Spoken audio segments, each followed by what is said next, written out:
All right, Nappy Roots, man. The Nappy for Life Part One album is amazing. The silver lining is I know there's gonna be a part two, but just speak on the making of Part One, man, and how it came together. Oh man, this is Skinny, Skinny DeVille, Nappy's representative. Nappy for Life is something that we've been saying as like a hashtag for the longest. We say keep it nappy, nappy for life, absolutely. You know, just some of the sayings and the mantras that we use. Nappy for life can mean, nappy forever or nappy for health and wellness. You know, we're a positive outlooking group, motivational, if you say it. But Nappy Roots, we always take about 2 years to make an album just because we want to live life and put those things that we're living into the song, into the project, in the songs. So this is another, extension of what we are and who we are and what we're about. And Nappy for Life is, to me, how I see it, is just about living good, being happy where you at, taking care of your family, taking care of yourself, being conscientious of the things that can take a black man down once he gets in the older years. So, we try to speak positive and think positive and bring cool, fun vibes to hip hop because sometimes it's missing and sometimes we feel our injection of it helps people live their lives at a better standpoint than talking about, the disrespectful of women or the guns and the violence side of it. There's another side of music that a lot of people don't talk about where we feel Nappy Roots can bring that upliftment through hip hop and dope ass country lyrics. Southern conscious even. No doubt, no doubt. You go ahead. I'm sorry. Anybody else want to chime in on that question? I kind of want to tap in with that one. This is Be Still, and I think this album, more than a lot of other albums, showed a lot more vulnerability. Nappy Roots had some tragic things happen in the last couple of years, with what happened to Fish Scales. Mm-hmm. We've had some triumphant things happen in the last couple of years, opening up a new brewery and touring, still being able to tour and all of that, man. But the simple fact of us, like, putting out our pictures, our baby pictures and all of that, man, like, this was our first time doing something like that. And that took a lot of, guts, you know what I'm saying, to expose that side of your life, the real side of your childhood. And I think it resonated with a lot of people, man, especially growing up when we came up. No doubt. We got one more, man. What you got, bro? Man, just just that whole the whole name Nappy for Life, man. It's like we've been doing this for 20 plus years, and when we say Nappy for Life, this is a real thing.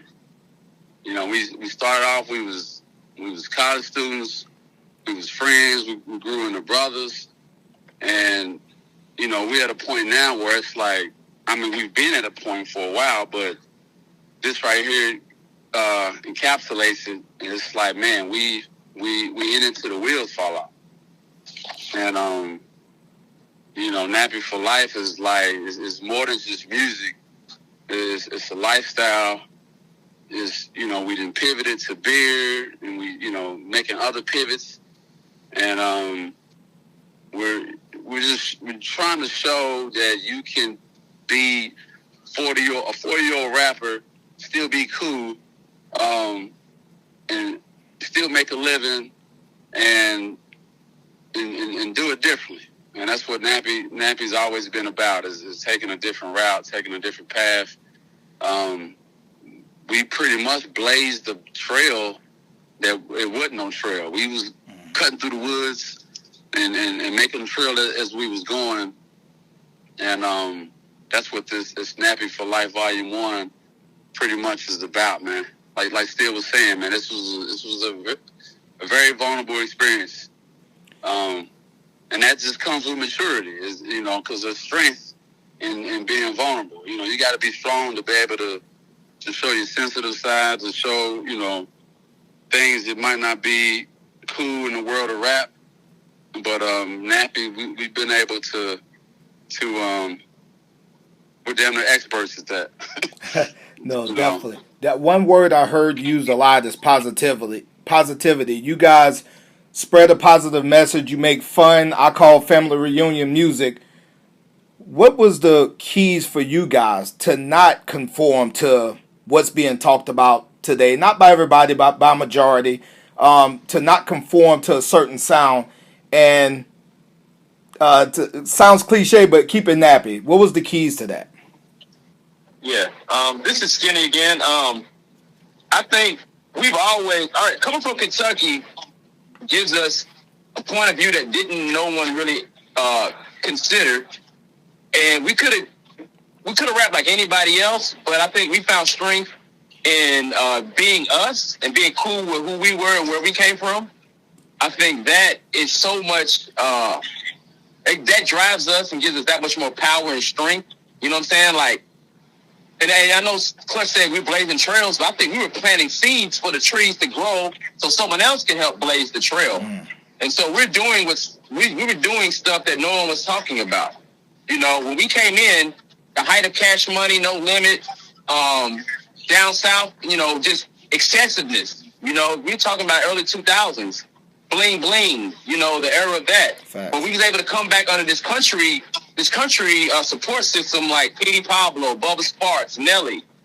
And so we were able to, Field Mob even. You know, it's cool to talk about what you know, because if you talked about something you didn't know, people would see right through that, and it comes off ingenuine, not genuine and fake. And keep it nappy means keep it real. Keep it, if that's what your hair looks like, then wear it like that and walk outside and go to the store. Be unapologetic with how you was raised and where you from. And so that's what keep it nappy means, is do you and don't worry about nobody else. Be proud of who you are, and you're the gem. You're going to shine from the inside out. You know, the roots are within, you know. So that's kind of how we started, and that's kind of what we've been about. Not been about fads or trends or anything, because trendy is gone tomorrow. You can hop on a song that sound like somebody on the radio right now, but by the time your song comes out, that's old. Now you sound like somebody else. So no one sounded like us. You know, no one was keeping it 100% honest. I think a little bit, I know men still laugh about it, but I think Kanye was very honest in his music, and probably, you know, he produced on our album, but he had some nappiness when he came out with his first album. You know, that honesty, that grit, and we've always been about that. If you ain't got $1, say you ain't got $1. You know what I'm saying? If you want to get your grandma's car and get the keys to the Cutlass, like Scale said, get the keys to the Cutlass. You know, it don't have to be no Maybach or no Benz. You can still get to the store and hang out with your homies. You know, we're still on the front porch versus the VIP in the club. You know, those things are what people can relate to. Everybody can't get VIP. Everybody doesn't have a Maybach. Everybody doesn't have, you know, an Escalade. You know, they got their daddy's pickup, and they can still put people in the back and still get there and have fun. That country thick girl with them Daisy Dukes, she looks better than the fake chick who looks like, you know, pick any model on any video you see. She's going to be more down to earth than them. You know what I'm saying? And that's kind of where we just found fun and hanging out. And it's easy for us to talk about those things because that's what we do. And also we have sisters and mothers and wives and daughters, you know, so we can't just be out there reckless, putting a bad example for the next generation or the ones that are before us. They know we wasn't raised like that, and we're trying to raise our daughters and respect our wives to be what we want in our music. You know what I'm saying? I love that. And that's kind of how we roll, man. It's just that's our MO. You know what I'm saying? And that's what allows us to kind of stay in the shadows and still be successful without being out there and overrated. Love that answer, bro. Love it. We've seen so many groups, and I know you guys have 20 plus year history, but we've seen groups who have even longer history just not make it for whatever reason. How have the chemistry and the glue stayed together over 20 years for Nappy Roots? Ooh. Love. Yeah, love, man. You Respect. know, love, respect, love for one another, love for the music, respect for the music, respect for one another. Common goals and common goals. Yeah. And you know, and it might look good on the outside, and it's good on the inside. But you know, it wasn't perfect. You know, we like we said, we brothers, so we sometimes we don't always see eye to eye. But at the end of the day, it's like, man, this is my brother right here. We just been through thick and thin. I might get drunk, you know, say some shit, wake up the next morning and be like, damn, what the fuck did I say? I hope don't worry about it. You know, don't worry about it. It was all drunk. Yeah. We was all drunk. I probably said some shit too. But given don't go past the car that we have to ride in the next day all together. We gonna whatever we disagree that night, the night before, we gonna get that shit straight before we all gotta hop in that car the next day. That's what's up. And given the fact that y'all all can rap your ass off, I'm sure it's a lot of egos that got to be checked at the door, whether it's the brewery, whether it's the studio. I'm sure you guys got a lot of ego checking before you go in. Yeah, I mean, this is me. I think I love the constructive criticism. I look forward to Be Still telling me, you could probably say this line better, or you don't need to say that line. Or, Scales will say, leave this verse open for clutch, and I'm like, okay, yeah, I didn't see it like that, but you're right.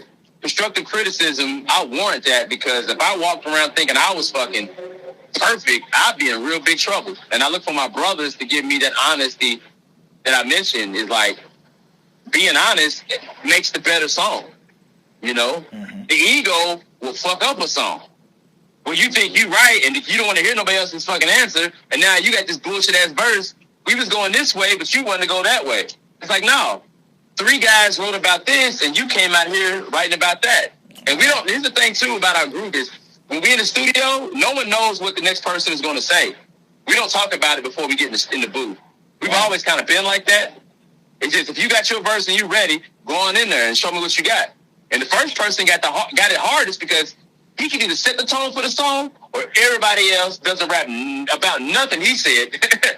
Your idea could be fucking trash because you're talking about this, and we all feeling like that. And so the ego has to be left at the door because it won't be a song. It won't be a good song, and only you might want it, and then you get outvoted. So you have to leave. It's a democracy, even though it's 4 of us now. It used to be 6. But we have a producer that we trust, 808 Blake now, and he's 10 years younger than us, and he gives us honesty and constructive criticism to keep us in what's going on, even though we're all in the loop. But, you want to have somebody younger than you around. They keep you young. Of course. That's a strategy that we figured out a long time ago. Keep somebody younger than you around, because as we get old, you don't want that. You don't want a bunch of old heads playing spades trying to rap. You want somebody playing dominoes. I don't know. Somebody playing Fortnite or Call of Duty. Yeah. You know what I'm saying? They on Twitch, killing it on, somebody playing Grand Theft Auto and killing it.